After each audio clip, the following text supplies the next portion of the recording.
G'day guys, Tim here, the guy in the hat with my very good friend and associate, the Baron of Bitcoin from Stormrake. What he doesn't know about Bitcoin, you could truly write on the back of a postage stamp. And we're very fortunate to have him here today. So Bish, first of all, how are you, dear sir? Mate, I'm feeling electric. I'm supercharged. We're here having a nice cup of coffee in my private club where we can be able to sit back, relax, and unwind and give the people what they need to know with regards to what's happening in the markets. We always get good quality with you, Bish, and I will say, just on indulgence, Yes, please. the news on the street is that you are a consummate professional and a gentleman always. Thank you, You sir. look marvelous today. Tell us a bit about the suit, actually, Bish. Yeah, so we moved into our new office yesterday. So for those who are curious and would like to come in and have a visit, we're on level 4, 11 Queens Road. We do have meetings by appointment only, so we're welcome to see you guys there. And we've been, yeah, just been taking in our clients, and because we're seeing many more clients in person, naturally the suits come out and make sure that people understand who they're dealing with. Because as much as I do love my chinos and t-shirt, we do want to make people understand that we're here to take care of them and we take their investment seriously. Yeah, you look marvelous. And coffee's fantastic. This venue, this club, Yep, private club, is absolutely off the charts. So I want to really. thank you for that. Thanks, sir. So, all right, let's talk. I've also got the Melbourne look going on. But by the way, I will say, Bish, this was also now the Sydney look and the Brisbane look, the Gold Coast look, because I was just come back from the Gold Coast and I literally, it was colder than Melbourne. I don't know what's going on up there. I have no idea. It's called global warming, mate. You It's know? it's it's freezing. It's terrible. The warmer it gets, the more scarves I seem to wear. But I don't know what's going on. All right, let's get down to business. Uh, Just last thing that I just wanted to show the golden cufflinks, they're right? like little gold bars. Yeah, yeah. So there you go. They're not full 18 karat gold. They're gold plated, Mm. but very nice. They're a nice I addition. would say that because I love as much as I love my Bitcoin and I am the Baron of Bitcoin. I love gold and silver as well. And You know, the thing that's about cufflinks is they're so ornate and people don't notice them a lot. You know, yeah, you've almost got to kind of like do the yeah, whole, yeah, can you see my yeah. cufflinks thing? And, we'll talk about that. I've got a nice little chain myself, Yeah. actually, all the way from Thailand. Well, speaking of suits, we got to go to the men's tailor that I go to. It's on Collins Street, and they'll measure you up, lace you up, everything. But anyways, we'll have that chat offline I like privately. getting measured up, Bish. It's a pleasure. All right, now down to business. Yesterday, one of the big days in the Bitcoin world. Yes. Tell us why. Well, Bitcoin hit 122,000. We were just within 0.75%, less than a percent away from hitting new all-time highs. The market has had a bit of a pullback since then, went down to about 118. We're now trading at 119,000 USD, which is about 184,000 Australian. So we're climbing and we're heading in the right direction. Bitcoin is now up nearly 30% year to date. So anybody who bought Bitcoin with me in January of 2025, let's say they bought $1 million, they're now sitting on $300,000. They put in 100 grand, they're now sitting on 30 grand. They put in It's 10,000, they made $3,000, right?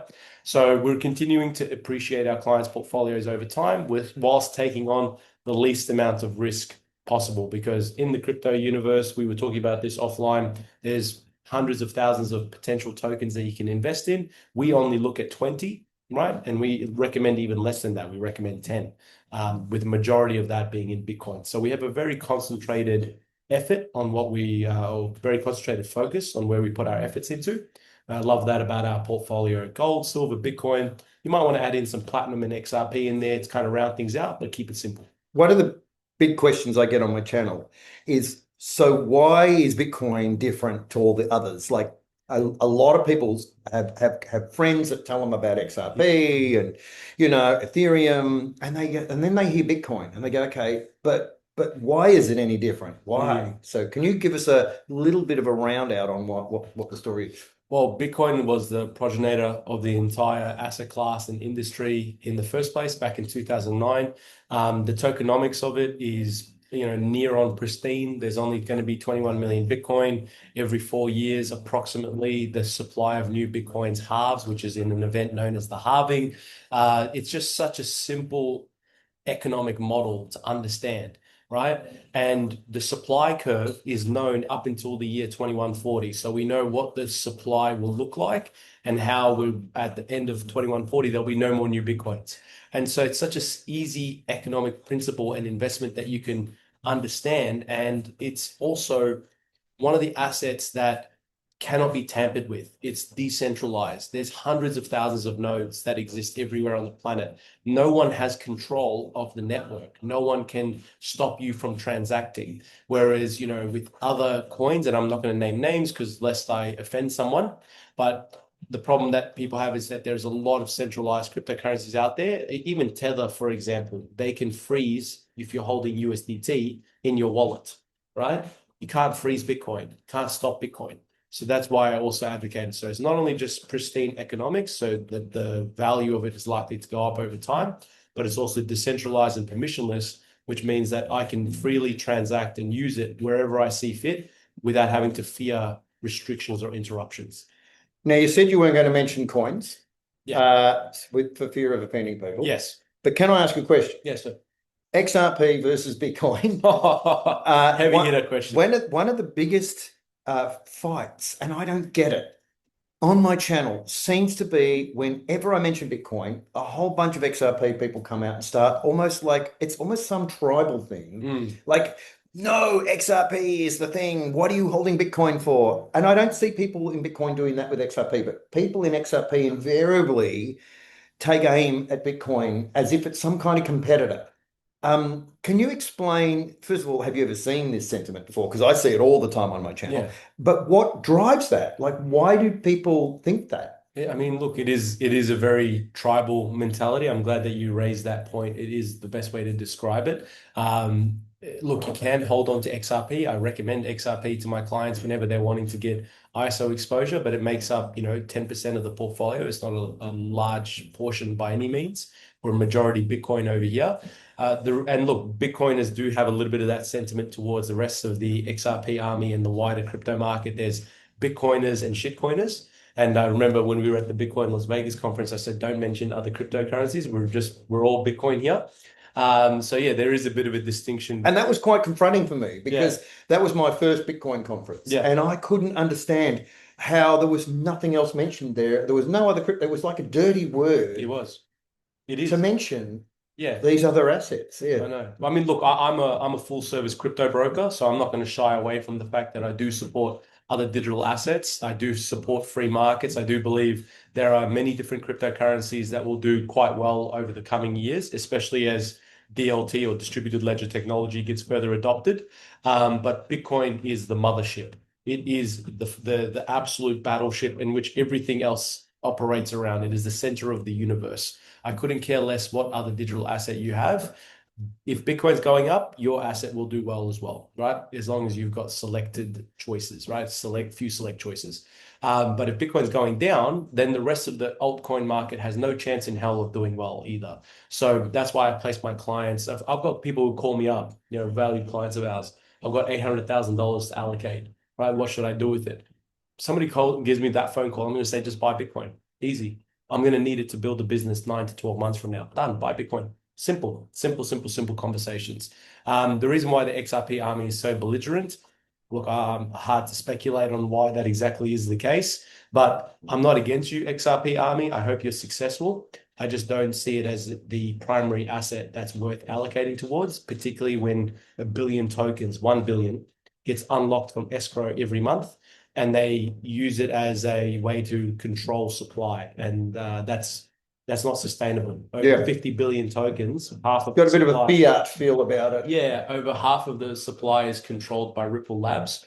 And unless the market has really strong demand, XRP isn't going to have the uplift. But don't get me wrong, I think XRP is going to do astonishingly well this cycle, this bull run. It's already done exceptionally well this year. It's outperformed Bitcoin year to date.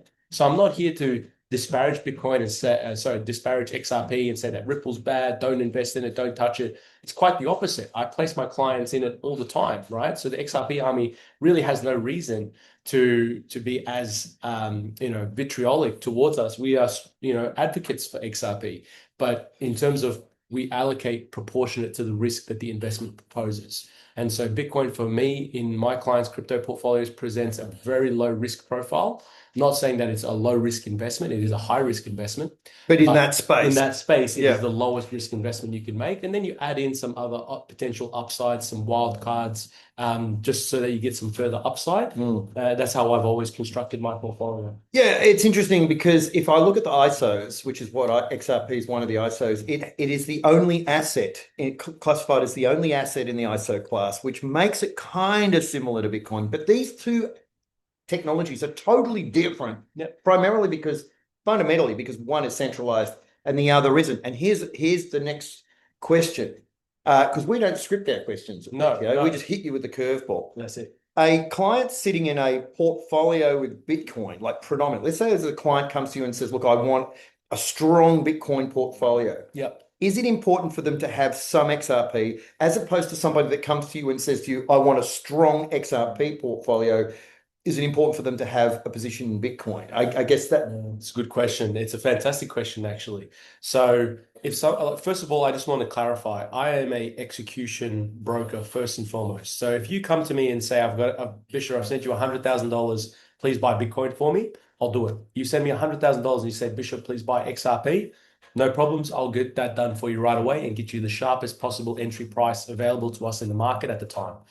So I will not supersede or overcome my client's requests because that's my fiduciary responsibility is I will act in your best interest and action your requests.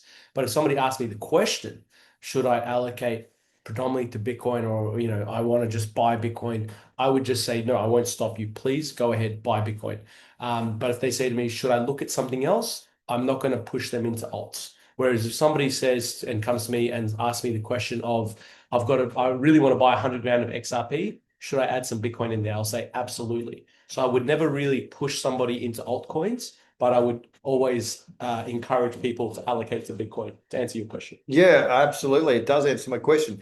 So Bitcoin has been moving slowly towards its ATH, its all-time high.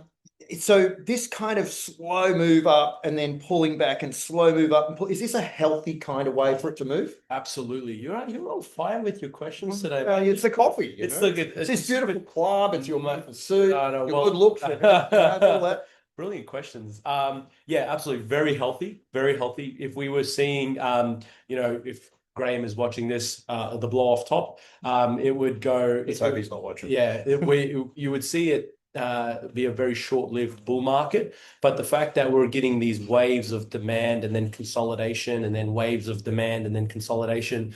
I mean, I remember when we were at Bali, right? People were absolutely fist pumping the air when we hit 115,000. Oh, yeah. Now people are calling us and complaining that Bitcoin's pulled back to 108. It's funny, isn't it?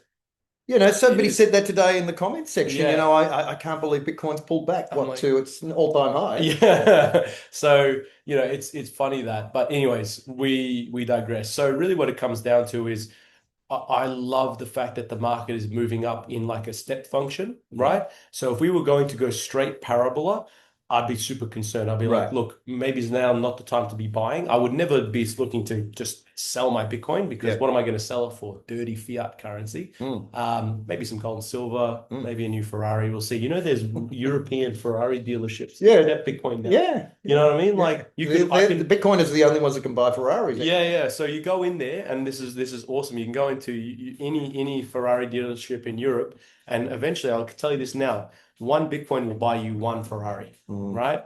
And I'm not talking about some, entry level Spider. I'm talking about top of the line, a nice F90. You're going to love it. Anyways, I digress again. It's fantastic that the market is moving up in this gorgeous step function, whereas like takes a leg up, consolidates, leg up, consolidates, even pulls back, tests the previous high, runs up again.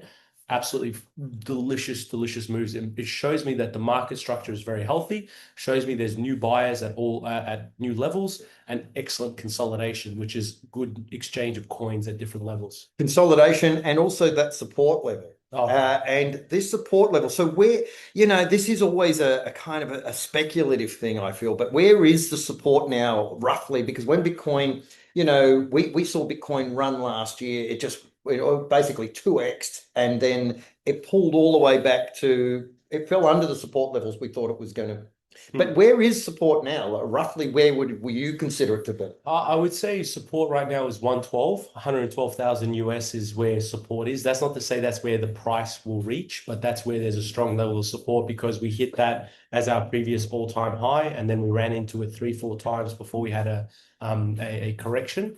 And then when we came back up and we broke through 112, this is where you can really see where a support level is. I wish I could throw a chart up, is that you get back tests. So let's say market's running up, market broke through 110, hit 112, hit it 3, 4 times, fell away. And then the next time it broke through it, it retested it. So it bounced off it 3, 4 times. And that's a delicious line in the sand.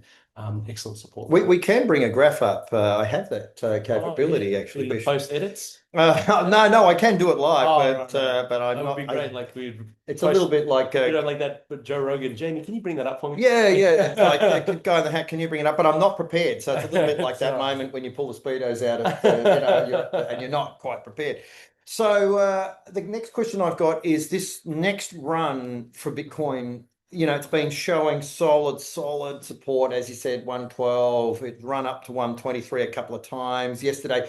Now, the next big question I've got is, had it broken through yesterday, this last all-time high, would it have continued to run up, or is it just because it didn't quite break through that, it kind of just had a miniature pull? It's not even a pullback. It's just kind of stabilizing. Yeah. But had it broken through, would does this?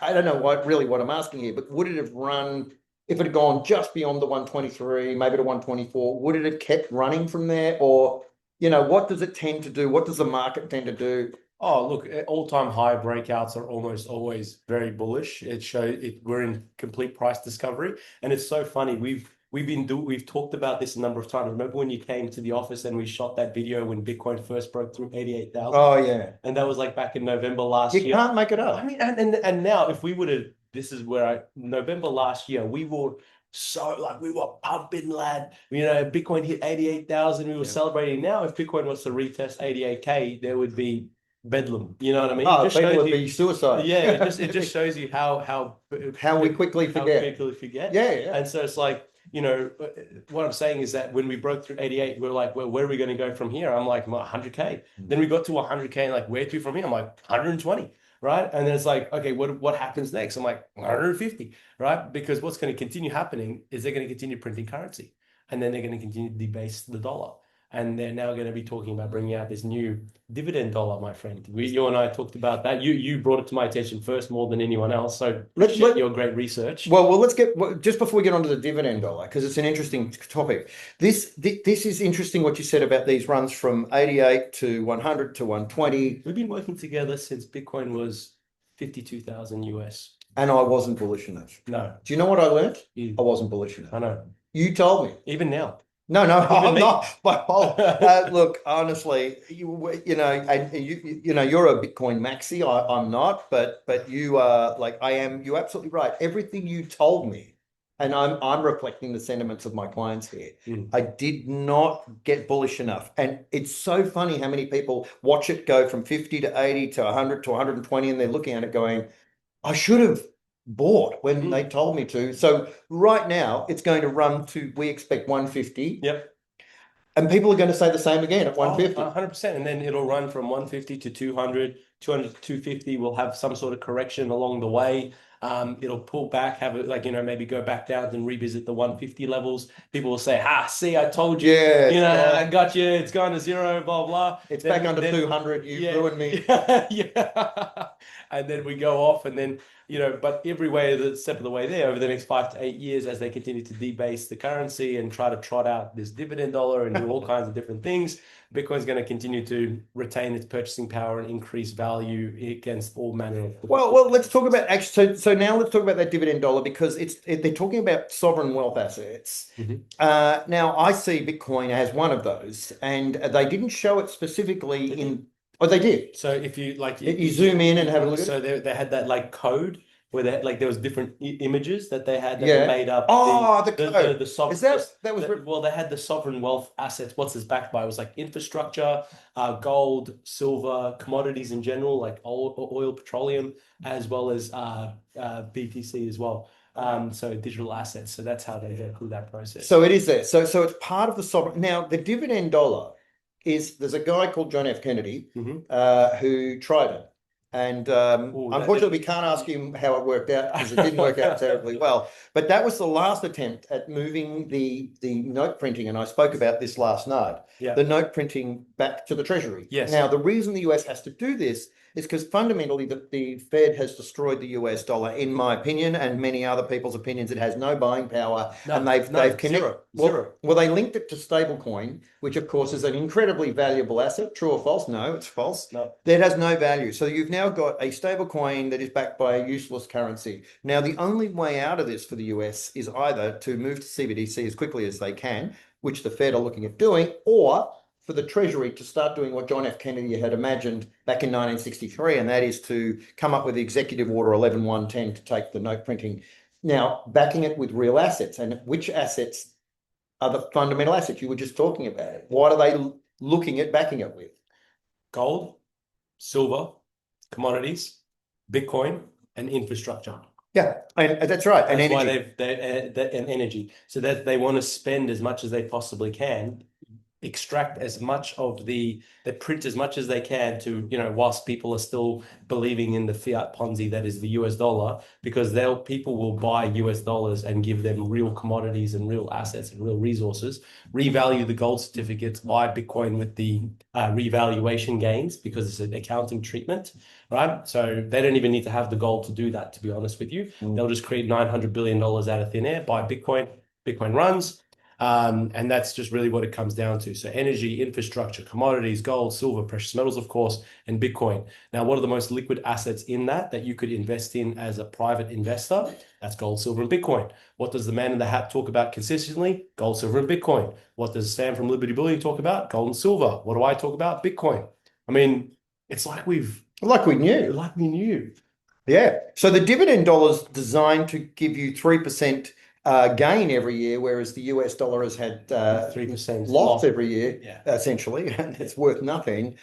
But whether it could happen. So, I mean, the question is, we haven't actually heard anybody in the Treasury talk about something called the dividend dollar. The only place I've ever heard of it is in this concept by the US debt clock. Correct. Now, no one actually really knows. I mean, somebody must, but I mean, no one knows who's behind the US debt clock. I've done a bit of research on that. I don't know who it is. But it would be fair to say they're not a fan of the Fed. No, definitely not. They want to end the Fed as much as possible. Is that a good idea?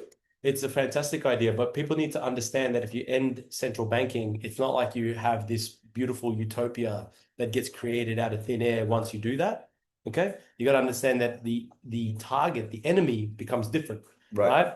And it's like, I just want to be very clear about that distinction, that people are always looking for like a simple solution, a white knight, a savior to come in and say, okay, well, if we just do this one thing, everything's going to be okay, right? It's not. You get your assets, gold, silver, Bitcoin, you improve your knowledge, you keep yourself in good health, you protect your family. But these things that we just talked about aren't one and done.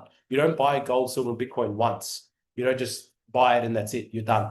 You don't just look after your health by having one good meal and getting one good workout in. You're constantly working on it. You're taking care of your family. The journey. Yeah, exactly. Do you just spend one day with the kids and then that's it? You've been a good father? That's not how it works. Unless you got crap kids. Yeah, well, I mean, I love my kids. I'm very blessed. They're awesome. But at the end of the day, it works out to be it's a continuous effort. And so anybody who's looking for just like a one-stop shop solution, that's not us. Beat the Reset, Storm Rake.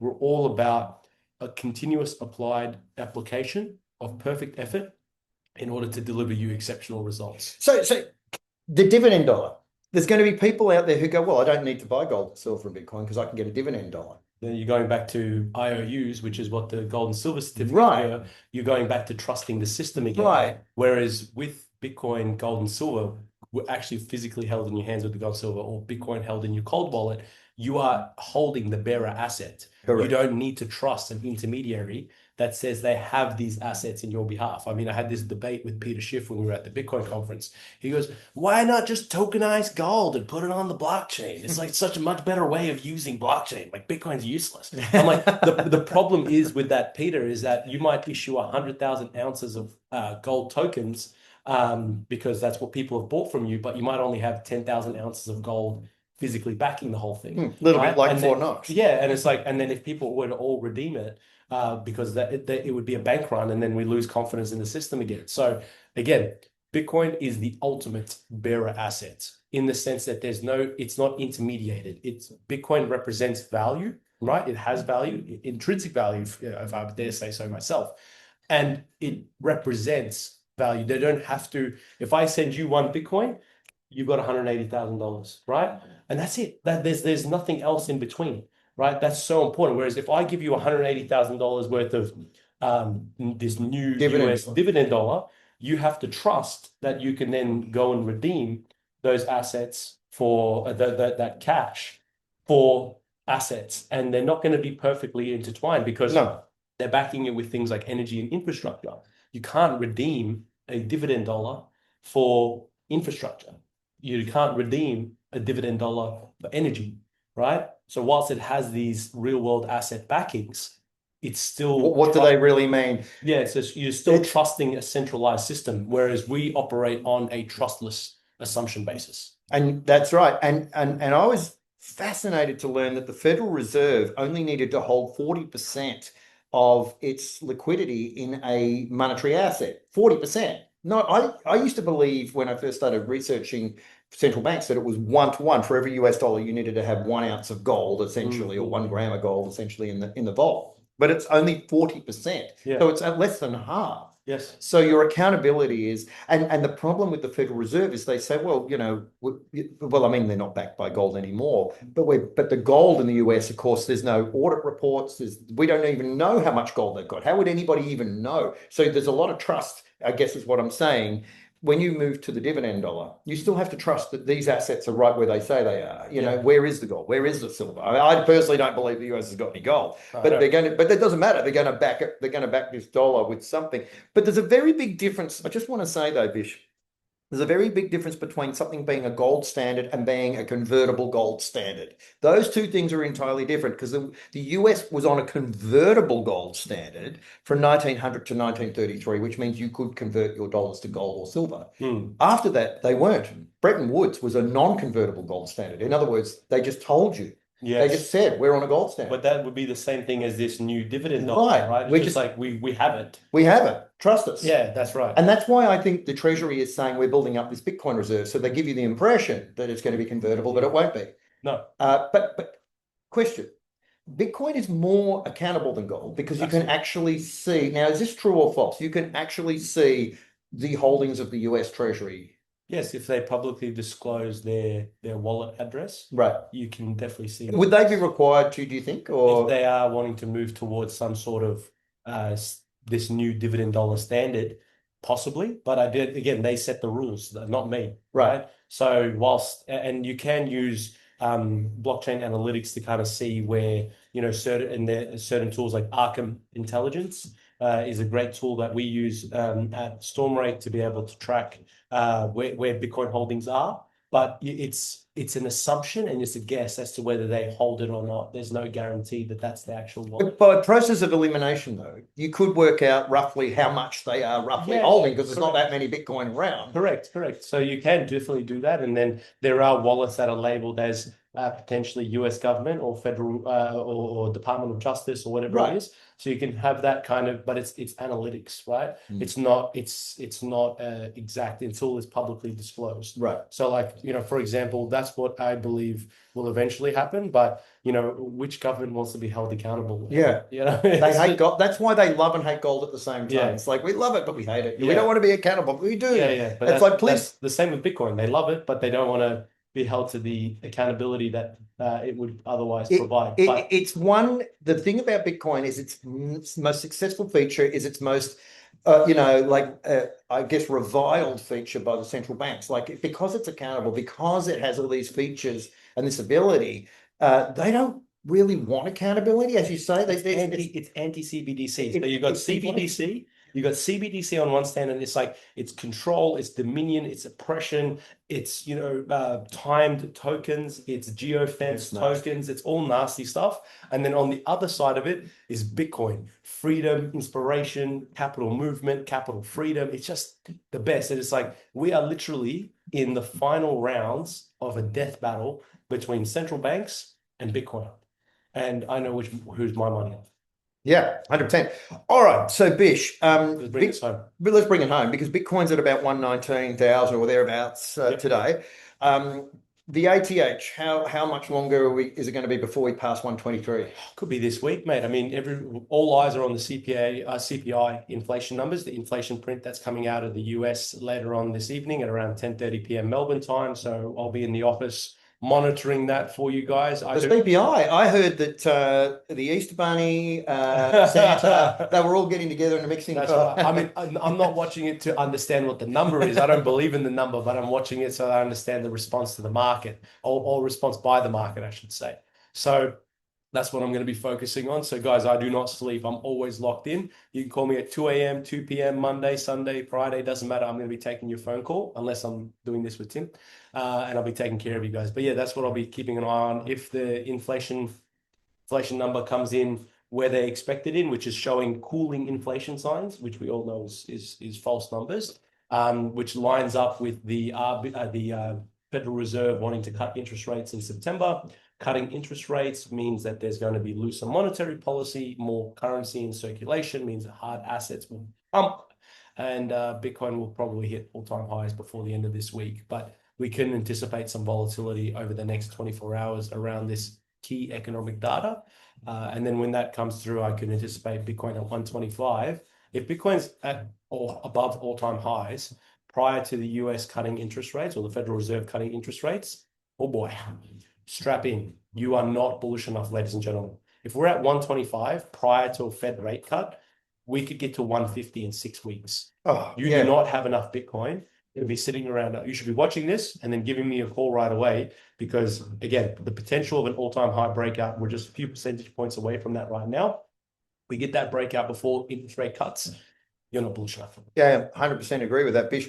All right, so I was going to say that I love how it doesn't matter what the central bank does. These boys that sit around with the cigars, they always seem to end with just before they go to lunch, they say, okay, so we all agree that we'll print more currency and drop the interest rates. Okay, let's go to golf. And it's like, okay, so that's all they care about is expanding the money, expanding the M2 and dropping the interest rates. And of course, all that's going to do, as you know, and as I know, is drive these kinds of commodities and monetary assets to the stars. I mean, that's all it's going to go. All right, let's finish on that one, Bish, because that's really good news for Bitcoiners. Of course, it's been nothing but good news for Bitcoiners all along. Silver, of course, is still an incredible stabilizing asset in a portfolio. Gold, of course.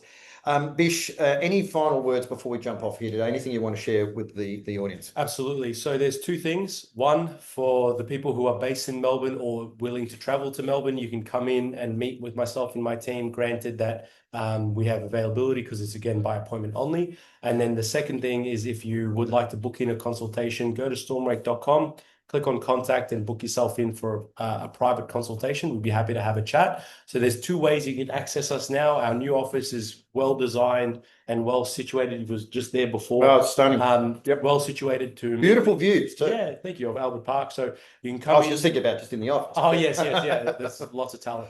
But then you go through there and you get to see that we've got a dedicated meeting room for our clients. So you can have a private one-on-one consultation with myself or one of my brokers. So you can have a chat about your portfolio. And then the other one is you can have a private chat with myself, a discreet conversation around how we can help you get started. That's all I'll leave you with. 100% Bish, you're an absolute consummate gentleman and a professional, as always, at this beautiful bougie club. The coffee's fantastic. Everything's absolutely marvelous. The service is exceptional too, by the way. Very, very fortunate to be here. All right, well, that's it for me. The guy in the hat and the Baron of Bitcoin coming to you. We don't have the samurai of silver. Where is the samurai? He is in the United States. He is planting the flagpole of Eureka Bullion, which is that what he's calling it? Yeah. He's expanding his operations as he should. He's a hardworking gentleman and expanding the footprint of his business into the United States. He'll be back with us at the end of August. for now, tune in, stay posted, and we'll keep you up to date with everything that's happening in Bitcoin in the meantime. Absolutely. All right, that's it for me. Go in the hat, the Baron of Bitcoin, coming to you from this incredibly bougie club here in Melbourne. It's good to be back on home ground. In the meantime, look after your families, and as always, Make good. Oh, sorry. Sorry. Sorry. I start with the make. Sorry. I start with forgot. the Let's not scratch that. We'll just rewind that. As always, make good. choices. Good. See you later, ladies and gentlemen.